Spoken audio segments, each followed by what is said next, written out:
Here I've got REALME X50 5G, and let me show you how to change the date and time on the following device.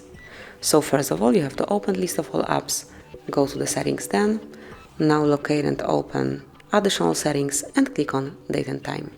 And now you can use either network provided time or you can turn it off. And now you can select time zone and date and time.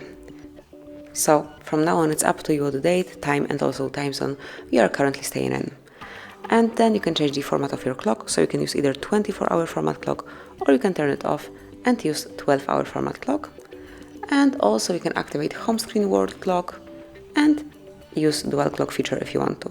But it's up to you, just pick those options that you would like to apply, that you would like to have in your REALME, and then as it's about day and time, if you would like to go back to automatic setup, just tap here and now everything will be set up automatically. So that would be all, this is it. Thank you for watching, please subscribe our channel and leave the thumbs up.